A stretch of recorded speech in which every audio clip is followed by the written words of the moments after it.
I saw Joel Embiid had the ball at the top of the freaking key. He got double teamed, and they're all, whether it's Tobias Harris, Tyrese Maxey, Korkmaz Niang, they're all just standing there like, Motherfuckers up, boo.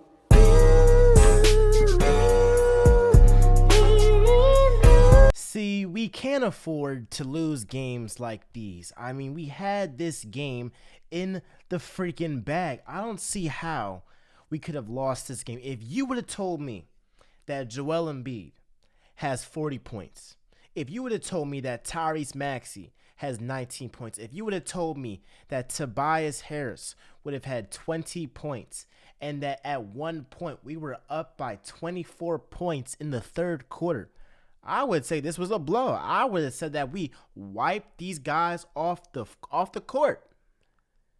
But we lost? How? Like, again, in the Eastern Conference, it is very, very competitive. And the gap from 1 to 7, the first seed to the 7th seed, is less than 4 games. So for us to be losing games against the Clippers that don't have Kawhi, that don't have Paul George, it's no excuse. It's no excuse for us to be wasting a game to where Joel Embiid scores 40 points, has 3 threes, where Tyrese Maxey has, dang near 20 points, 8 assists, 0 turnovers. We only had 7 turnovers in the entire game, and we lose and we give up a 24-point lead.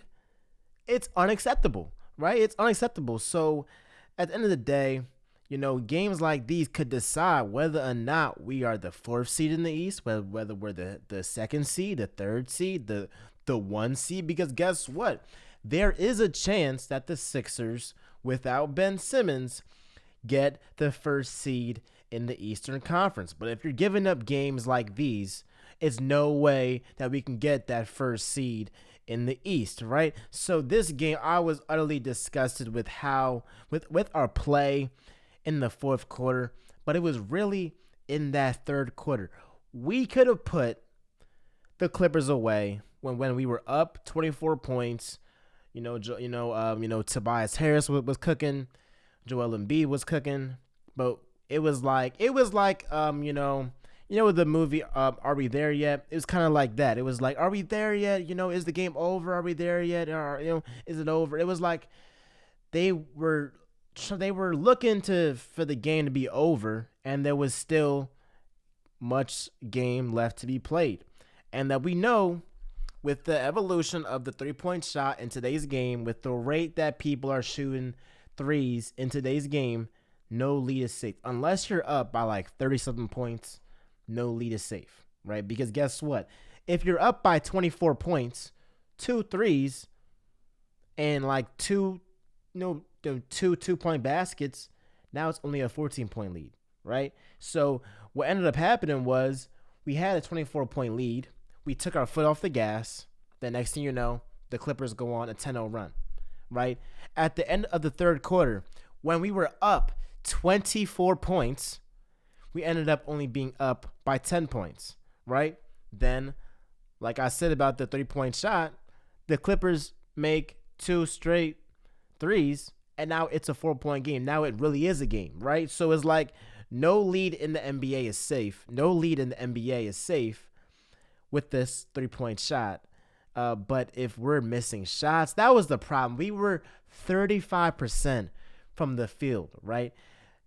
Tyrese Maxey, Tobias Harris, Joel Embiid went 50% from the field and 63%, I can't even talk, 63% from 3.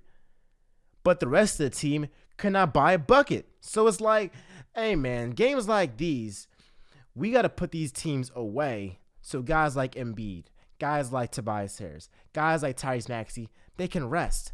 In the 4th quarter, they can be like, hey, kicking my feet up on the bench, resting, right? We don't want Joel Embiid to be playing 37 minutes against the freaking Clippers, bro. Who wants that to happen? I don't want that to happen. Do you want that to happen? I don't want that to happen, because at the end of the day, we know that this guy is injury prone.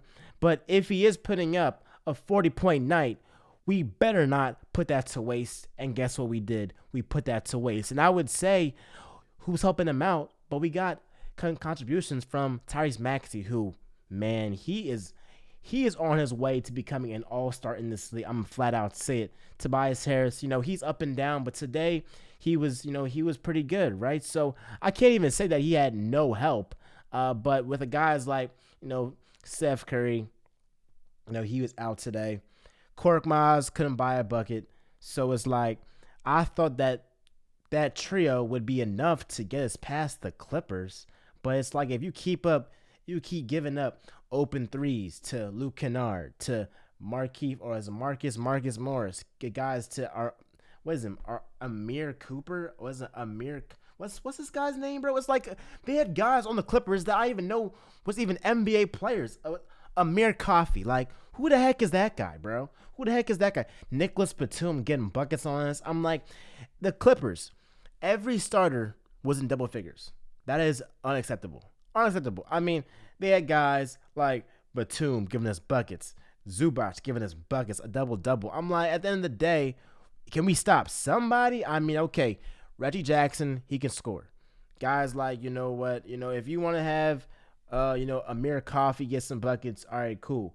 But everybody on the starting lineup getting buckets on us, that is unacceptable. So at the end of the day, that's a little ad, but at the end of the day, games like this, we cannot give them up, give them away, keep wasting performances from Joel Embiid. And if this Sixers team has aspirations of making a deep playoff run, it first starts with getting home court advantage. Well, guess what? This loss put us at the 6th seed, and with Kevin Durant being out, with the Bucks, not really finding their groove as of yet, this is prime time to move up in the standings and to get a top 3 seed in the East. And Joel Embiid, this is really, what the heck is going on with these ads? At the end of the day, with Joel Embiid, you want to win MVP.